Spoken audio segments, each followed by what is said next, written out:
53 81. Arrête-toi un peu bouton là, t'es. Car là, sur le 100.2 ou le 100.6 sur le Saladier, ou bien 97.2 sur les côtés Saint-André ou bien Brapanon, et écoute à nous, Radio Salaz.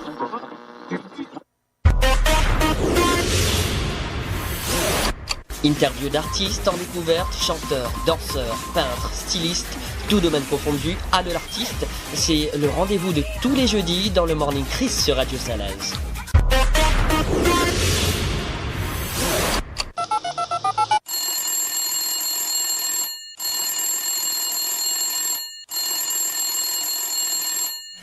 Radio Salaz, allô l'artiste, Sébastien que l'on a déjà découvert, danseur, prof de danse, chorégraphe entre autres, finaliste à Génération Ronstar. Et là, il dit à moi, il y a pourquoi bien levé, t'es pas normal, le soleil se relève pas, t'es? C'est des vacances là, non? Mais faut profiter.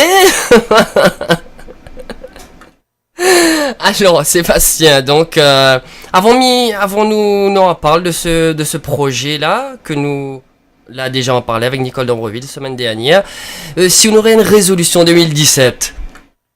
Une résolution 2017. Ma résolution 2017, ce serait d'être encore plus taré qu'en 2016. Ah oui, parce que Nicolas dit à moi, il voit pas au premier abord, mais finalement, on est aussi taré que moi. Bah oui, exactement. Moi, je cache un petit peu. Du coup, ouais, ce serait peut-être ça ma résolution 2017, en fait. Hein. Être comme Chris. Voilà. Chris et assumer à 3000% la folie. Alors, Nicole d'Ambreville, qu'on connaît entre autres pour Ticaz Monker, elle a un nouveau projet. Avant que nous en parle, si vous voulez bien, écoute un petit mot qu'elle a dit la semaine dernière par rapport à vous, parce que voilà, elle a voulu que vous fassiez partie de son projet. Nous écoute ça. Ronstar, j'ai proposé à Sébastien Payet de me donner la réponse. Voilà, ben là vous dites tout ça initialement là-haut, et ben voilà, parlez-nous de ça. Donc c'est vrai qu'après Ronstar, quelques jours après, je l'appelle et je dis écoute, je crois que j'ai un truc à te proposer, un petit rôle, machin. Bon, depuis il m'en veut un peu parce que quand il a vu le truc, il m'a dit ouais, merci pour le petit rôle. Alors, Sébastien, merci pour le petit rôle. Qu'est-ce qu'il veut dire ça, hein? Si, bah, c'est vrai. En fait, au début, quand elle m'a parlé du projet, elle me dit oui, c'est un petit rôle, il y a un agent de l'interprète principal, et puis bon, il va chanter un petit peu, il va danser un petit peu, et voilà quoi. Je me suis dit bah ouais, ça a l'air cool. En plus avec Nicole d'Ambreville, ça peut être super intéressant. Je sors de Rapstar, l'idée c'est d'avoir des projets, donc ouais, pourquoi pas. Et puis plus j'avance dans les répétitions des affaires, et plus je me rends compte que c'est pas du tout un petit rôle, puisqu'en fait on est que deux sur scène, elle et moi. En personne physique, oui, on est que tous les deux sur scène, et du coup, ouais, il y a pas mal de chansons, il y a pas mal de textes, et il y a surtout pas mal d'émotions. Et puis surtout donner la réplique à une professionnelle comme ça, où elle sait de quoi elle parle, quoi, tant en comédie qu'en chant. C'est pas facile, quoi. C'est vraiment pas facile. Donc c'est un gros défi là pour 2017. Bah justement, tu vas faire de la danse, entre autres. Oui, je vais danser un petit peu parce que c'est ce que je sais faire de mieux, je crois. Oui. Et je vais chanter. Donc j'ai des duos avec Nicole même, et j'ai quelques solos également. Et puis surtout, je vais jouer la comédie. Bah justement, ça jouer la comédie. Quel rôle ça jouait là-dedans? Alors j'interprète le rôle de Louis. Louis qui est en fait l'agent, le manager de Isabelle, qui est interprétée par Nicole. Ce manager qui est très pragmatique, très cartésien, très carré, très droit, qui est un peu tout l'inverse d'Isabelle, qui elle, c'est une artiste dans toute sa splendeur, avec son gros grain de folie, et surtout qu'elle est passionnée de Piaf. Ouais. Et elle est en train de préparer un spectacle sur Piaf en fait.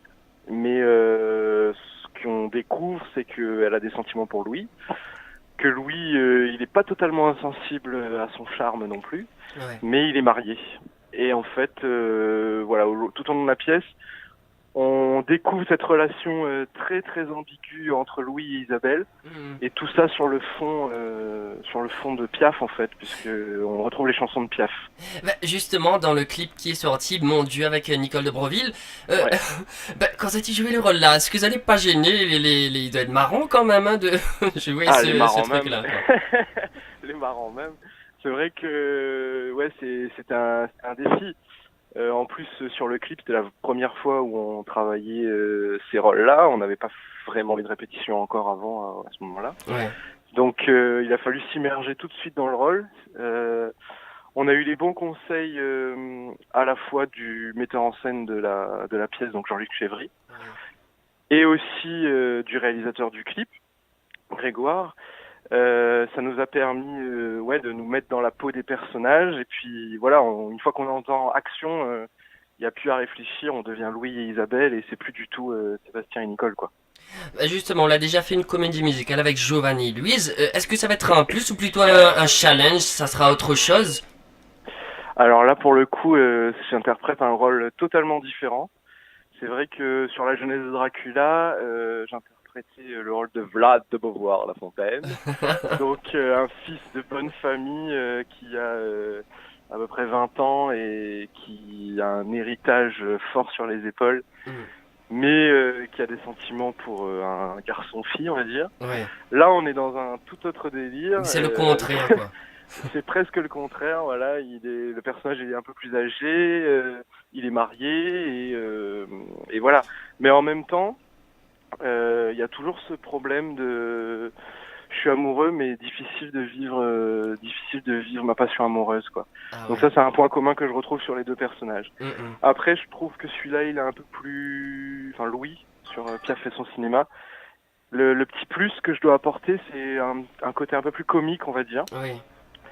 Que je connais pas forcément, donc ouais, en ce sens-là, c'est vraiment un challenge. Il va falloir faire rire les gens. Mais je suppose qu'il demande beaucoup de travail. Est-ce que vous avez déjà démarré les répétitions? C'est Oui. combien par semaine, combien d'heures? Alors oui, là on est en plein dans les répétitions. En fait, aujourd'hui même, je suis en répétition. En fait, on profite justement que c'est un peu les vacances, donc elle et moi, on a une actualité un petit peu plus restreinte. Ouais. Et on se retrouve tous les jours, voilà, pour bosser. Alors en ce moment, on est en train de travailler sur les chansons en elles-mêmes avec notre coach Philippe Zora. On travaille l'interprétation des chansons, la justesse, la technique pour que le show soit au rendez-vous, quoi. Et c'est un rythme assez soutenu déjà, hein. Ben, m'y voir, on est fatigué là.